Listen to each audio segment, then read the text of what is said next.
My name is Kyle, and I have been working in the wellness industry for over 20 years. I have had the pleasure of having to find different shoes for all of my clients that can help them with not only their function, but also their performance. And this is going to be my review of the Nunorm shoe.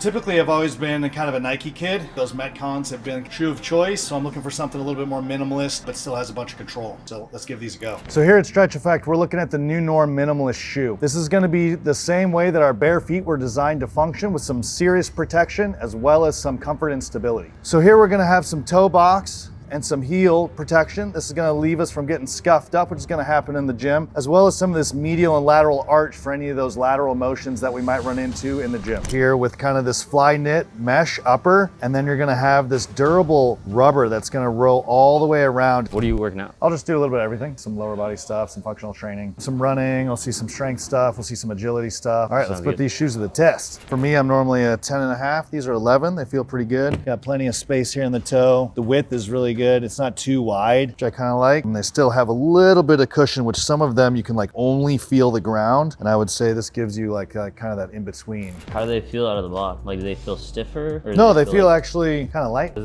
this a toe shoe? No, this is like a minimalist. Minimalist shoe. They might be a little stiff, but in general, they're gonna have a little bit more flexibility to them. So you would have the intrinsic muscles of the foot being able to work harder, which is gonna be able to train that functional arch, which really allows us to get some integrity of those feet muscles. A lot of people to get strains and pains that they're working with. What's happened is we've overprotected some of our feet versus training them. Not all the time do we want a barefoot shoe, but when it comes to getting our foot stronger, there would be no other way than to train the environment, which means we would need to put it in a state in which it would have to work harder and have less control provided for it. I would say a lot of gym shoes can be a little bit more bulky. You're also gonna find ones that are more for running or more for training. This is gonna be like a hybrid version of that. You're probably not gonna go run a marathon in these, but at the same time, for your high rocks, your hybrid workouts, you're gonna want it something to where you can still jump around, still feel the ground for your strength, but then still be able to make sure that foot's working as we're training.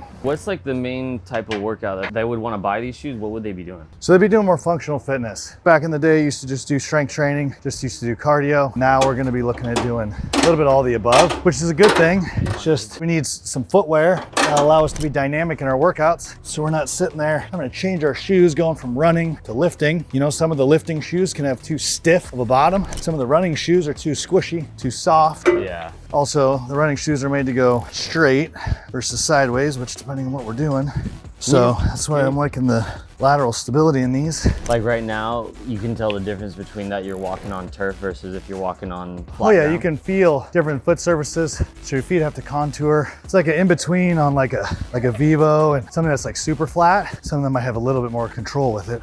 What's something that usually doesn't feel good for like a shoe if you're pressing? So if you have too much cushion, especially under load, start to get instability that's unnecessary. So your body's having to work harder, generate force. So especially when people get heavy, I do not like that. It's a little bit of a danger. Anything dynamic, multiplanar, jumping, deceleration, all that stuff, not a big fan of that. So this will be a little eccentric overload with some inverse chains, getting that posterior chain going.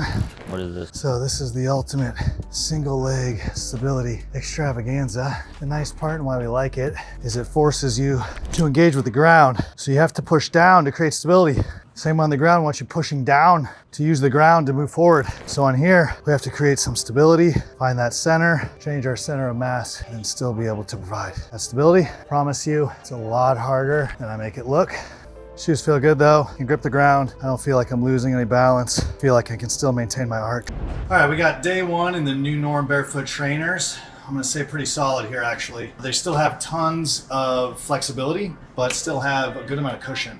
They feel pretty solid, and the forefoot's not too wide. You know, I kind of ran into that where my wife starts to bark at me because my shoes look like duck feet. So these ones she doesn't complain about, which I'm also very happy about. They still have a very aesthetic styling, so they look like something that you can wear for a workout, but also wear casually or at work. So far, so good. Feet are feeling good. Workout was solid. You know, I've kind of been a Nike whore my whole life, but I would argue that nowadays it's gonna be more about the function first, as well as the aesthetics. Here's to the future of the next gen minimalist shoe.